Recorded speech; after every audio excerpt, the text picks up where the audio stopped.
What's up, everybody? My name's Trey. This is Denzel. Welcome back to Better Days Sports, your number one place for just sports talk because we actually know what we're talking about. But on this episode of the podcast, we'll be talking about NBA best duos. The playoffs are about to start. A lot of amazing duos in this upcoming playoffs who are trying to win some rings.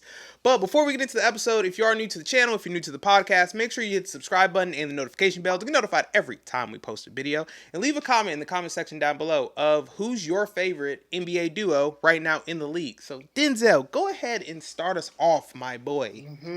Without further ado, this one shot the entire world, right? LeBron and Luka. My goodness. Yeah. It's like you have an unathletic LeBron on your team Facts. with Luka Facts. that has the shot-making ability that LeBron is just now starting to come into when it comes to deeper shots, right? But he doesn't have the finishing ability that LeBron has always possessed. So it's like it's like a cheat code right now, man. The Lakers got something special going on. And this is turning out to be something great for LeBron later in his career because he can finally trust somebody to have the ball in their hands, which is something that he hasn't been able to do since Wade? Yeah. Since Wade, I want to say. So it's been a while. Wade or Kyrie, maybe, yeah. It's been a while. Kyrie, that's the thing, though. Him and Kyrie, he would trust Kyrie later on in certain situations, but I think there was a certain disconnect there between older and younger that they couldn't really meet in the middle, which is why they eventually ended up splitting, right? I agree. Luka, I don't know if they're the age, comparing it to when Kyrie was around, I don't know if how different the age is, but Luka just seems like a more mature person at that time than Kyrie. I know Kyrie has grown a lot since then, and this is something this is something that Kyrie will admit to himself that he wasn't mature enough in that situation. But I digress. Lakers got something perfect going on right now. Crazy enough, they just lost to the Bulls not too long ago. Don't know how that happened. Don't worry about that. Like, skim over that. Crazy. But, I still think that they have something great with those two, and the playoffs is about to be amazing. What do you think? And if not, hey, let's get into the next one. Man, I love this. I told you early on when they made this trade, I absolutely love this addition for LeBron because, in my opinion, LeBron's still on any given night a top 5 player in the league. But at the age, but at his age, you shouldn't be asking the oldest player in the league to also be your best player night in and night out. And really bringing in Luka, who arguably the most talented player LeBron has played with. Sure, Wade was great, but Wade was great, Kyrie was great, but the vision that Luka has, the scoring ability Luka has, is just different. And I think we could all kind of see that when he came into the league. Everybody was like, "Oh, this is young Bird. Oh, he's going to be the next European great top 5 player." We could see what the future held, and when you put him next to LeBron, arguably highest IQ in the game that we have seen of all time, it just works perfectly. They have two players that can take over the game whenever they want. They can pass the ball. Sure, Luka's defense has, we just gonna skim over that. He don't really play too much defense. Let's be completely honest with you. But I love the pairing. I absolutely love this. This is why they are my finals pick from the Western Conference to make it to the finals. I love this duo. Now, next up, we have probably the most slept on duo in the league. It's ridiculous, bro. Yeah. Just disrespect is probably the best word to describe it. It's Tatum and Brown. They just came off a championship. Brown won the MVP.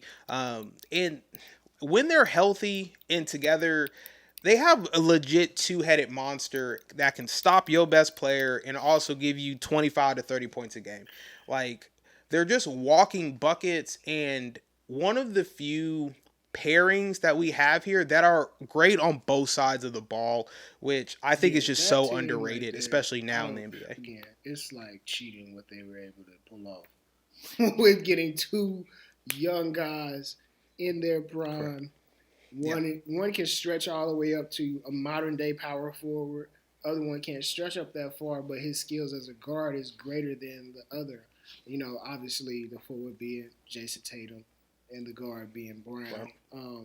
My goodness, they have something very, very special that can last. I mean, we're talking about a dynasty happening right in front of our eyes, and we're not even realizing it and appreciating it. Yes. So, yeah, I love it. I love that duo, man. And I think that's a duo that's going to be around for quite some time. So, with that being said, we Right. are on number 3 now, and that is Brunson and Cat. I mean, these are two Iron Men we talk about consistently with that, kind of 90s style coaching, early 2000s style coaching. Yeah. But Cat Brunson, you got a right hand, a left hander.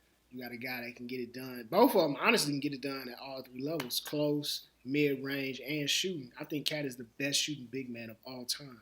If you don't believe me, you can look it up. I know it's crazy to think, but not saying that other guys weren't as capable, but just saying, Cat came around in the perfect generation to showcase that ability, and he's earned that trust year in and year out to be one of the best shooting bigs. And you got Brunson, super creative guard, super crafty. This is a guy that's not necessarily the fastest, not necessarily the quickest, but when it comes down to getting buckets and making tough shots, he can do that on a consistent basis. These two, classic small guy, big man combo that we've seen time in and time out, and it's just always fun. It's forever going to be fun. They got the Rock right now in New York, and they balling for real. Yeah. Yeah, when it comes to best duos in the league, if you're just looking at these two players, I'm like, I love it. Mm. It's beautiful. But when they're the best players on your team, I'm like, I don't know if these are final winning. This is not a finals winning pair, in my opinion. Like, kind of the critique I've had all year, or really for the past few years about the Knicks, I just feel like they have a very hard ceiling, Hey. and I've never felt even reaching the finals is something that they can do. Now, night in, night out, they're gonna play hard. It's gonna be good basketball. Cat's gonna give you a couple passes. Brunson might give you 50, but I don't know if they can sustain the level in which they play all the way through the playoffs. So that's the only reason I'm not super high on them, because I just do not feel their ceilings as high as some of the other players that we have on this list, basically. Now, next up, coming from the Cavs, who have really had one of the better seasons in the NBA, and that's Garland and Mitchell. This pairing to me, Mitchell has shown that he is a all-star player. Garland, night in, night out, sometimes he shows it, sometimes he doesn't. If he can put it together, though, I think they're going to be a very, very dangerous team.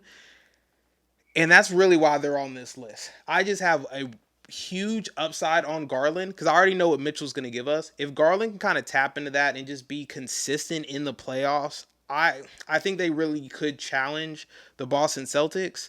But I really just have to see more from Garland, to be honest with you.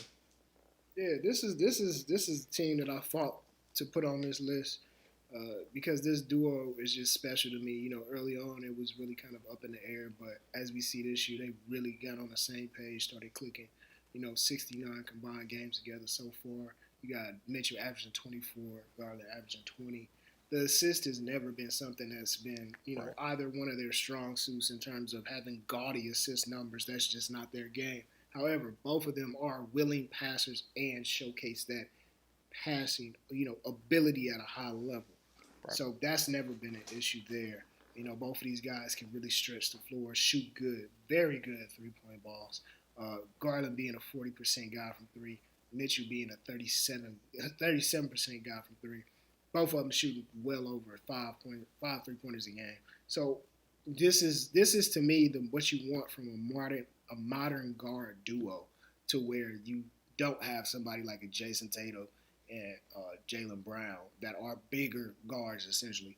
You have two guys that are in that 6'1" to 6'2" range. This is what you want from them: being able to stretch the floor, being able to put pressure on the defense, being able to be a willing passer, and being able to initiate the offense no matter who has the ball in their hands, because essentially y'all are interchangeable. This is what they tried to do in Portland with Dame and McCollum, but it didn't work. Exactly. It didn't work. It didn't work. One more time, it didn't work. Well, hold on. It didn't work, but Now the question is, were the other pieces around them the same quality as what they have at the Cavs? We're just Oh, you talking want about oh, duos. We're talking about yeah, duos right now. I know. So We're don't talking say it about don't work duos. when the rest of the roster ain't the same. Like, hold on now, baby. We just talking about duos right now. Hey, all respect to them. They doing their thing. Now, last on this list is somebody that I did not see coming at all. I'm talking about these some unks in the NBA at this point. Really You know don't. what I'm Yeah. saying? We talking about the Clippers, Kawhi Leonard, James Harden. What in the world? What? Like, both of them are still balling like it's, I don't know, 2013, 2015. Both of them still look smooth. Both of them still got it, you know. And they seem to really have this weird connection on court that Yes. I never thought they would have. Now, granted, both of them West Coast guys, I get that cool, but there's a lot of players from the West Coast that teamed up and just didn't click. Right. These two, though, I'm telling you, they are heating up at the right time. Sneaky scary. Sneaky scary because we know what both of them can do in the playoffs. We know what both of them can do in their prime, and they showing flashes of their prime still to this day. That's why I had to put them on this list, man. Shout out to Trey for calling it out earlier. Yeah, I'm about to say, I called this on the NBA rankings. I saw the vision with the Clippers, and it's Kawhi, please, for everything that's beautiful in the world, can you get healthy? And because I truly feel to my soul, Kawhi is still a top 10 player in the league when healthy. Now, the big if, when healthy, because we don't see Kawhi healthy a lot or often, or really since he left Toronto. But I feel like when Kawhi is healthy, and especially now with Harden, and one thing I think that is really underestimated when it comes to Harden, Harden has really transitioned his game to being, I put up video game type of offensive scoring numbers, to now being one of the leading assist players in the league. And I feel like taking that responsibility away from Kawhi to, running an offense, putting everybody in the right spots, where Kawhi can go back to his role that he's played so well, which is, I am a legit kind of an old school basketball player. I'm going to take whatever the defense gives me. If I need to shoot threes, I can. Crazy. I'm a scorer in the paint at the basket. And I'm also going to take this one dribble, two dribble pull up that everybody else in the league kind of forgot that we can do.